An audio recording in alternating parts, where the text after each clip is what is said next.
Hello everyone, welcome back.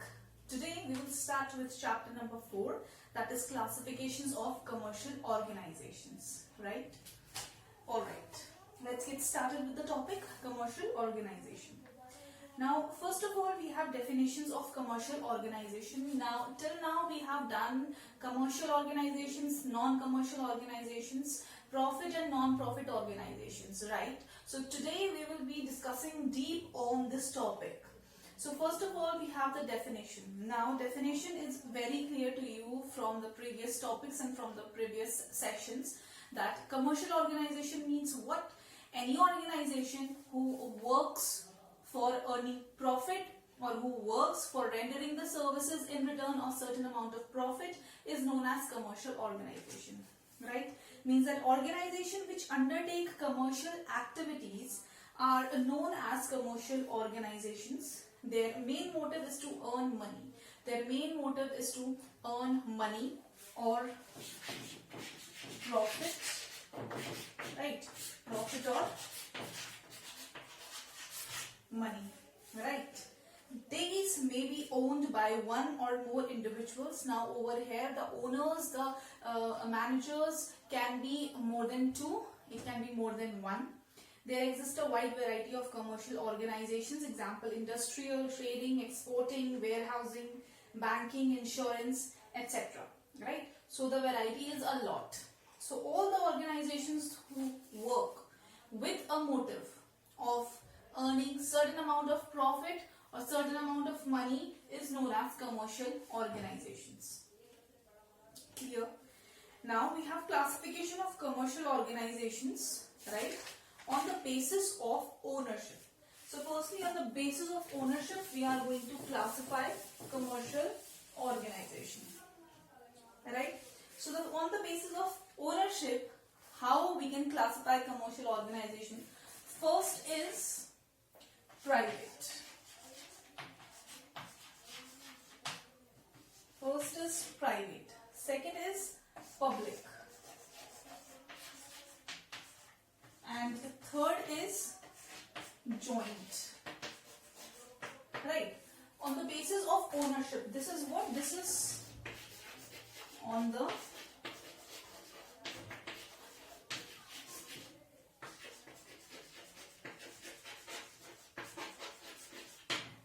basis of ownership, right? First is private. Now private sector enterprises, what are these private sector enterprises? Now see, private sector enterprises are those enterprises, these are undertakings which are owned, controlled and financed by private businessmen. Means there is no government or there is no third person, those who are there available for helping you. Okay, you yourself have to do each and everything. Right? You have to own, you have to manage, you have to control, you have to finance your own business. So that is what your private sector enterprise means. There is no participation of the government. The main motive is to earn profit and to earn money, right? So the features are, there are features. First feature is private ownership and control. There is private ownership and there is private control. There is no other third person who can control or who can rule over this organization.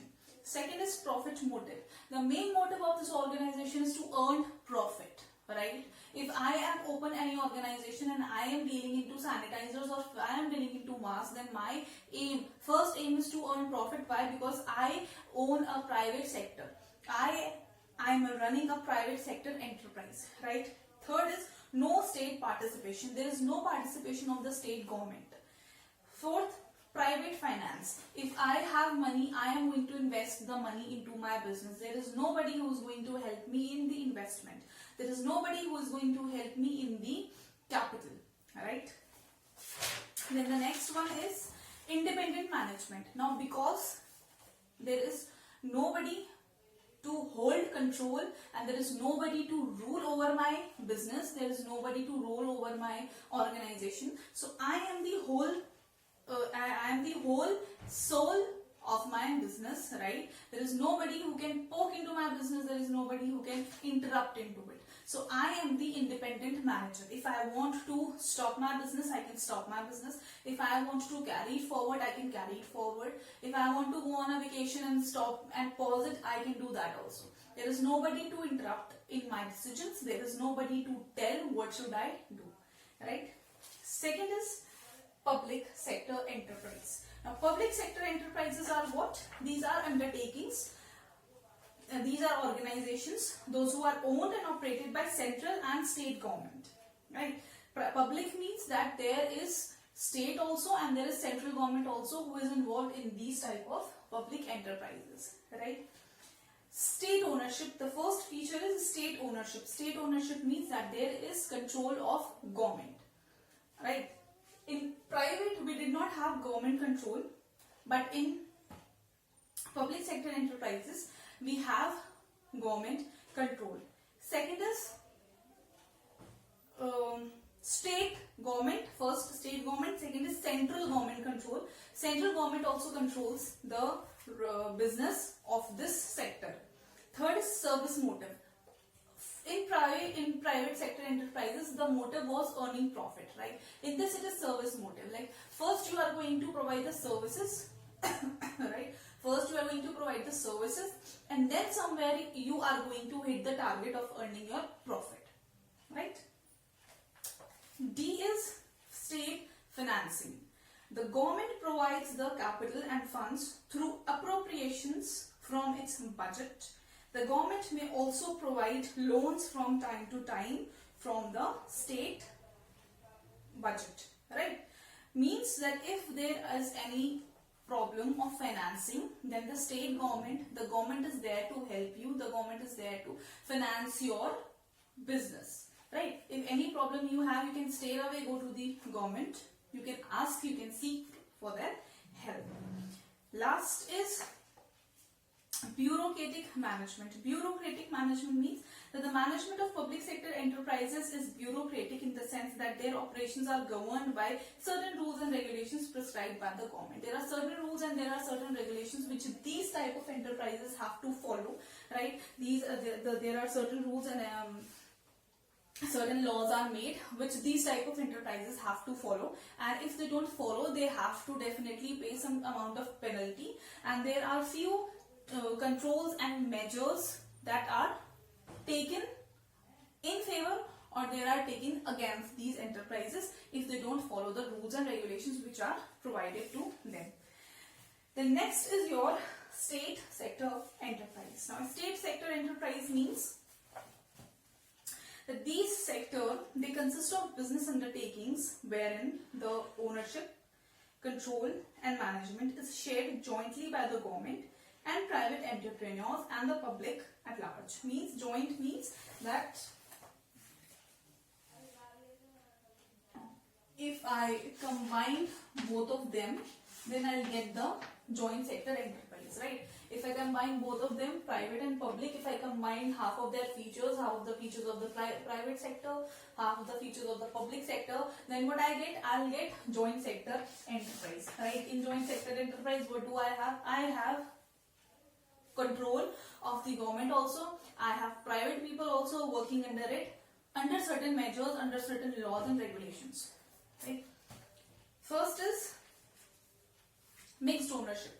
Mixed ownership, why? Because there are certain ownerships that we have taken from the private sector and there are certain features and ownership which we have taken from the public sector. So the government and the private entrepreneurs and the investing public jointly own a joint sector enterprise, right? Third is combined management. Combined management means the management and control of a joint sector enterprise lies with the nominees or representatives of the government, private business and the public.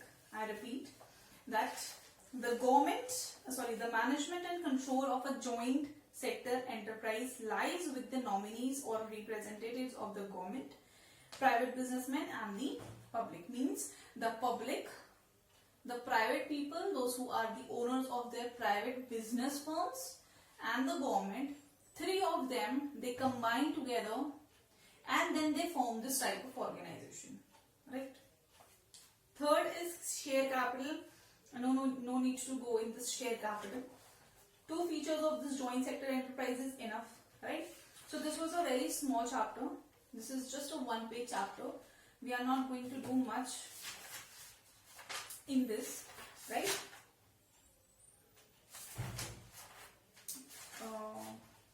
There is also one topic. There is also chapter number 5, which is sole proprietorship.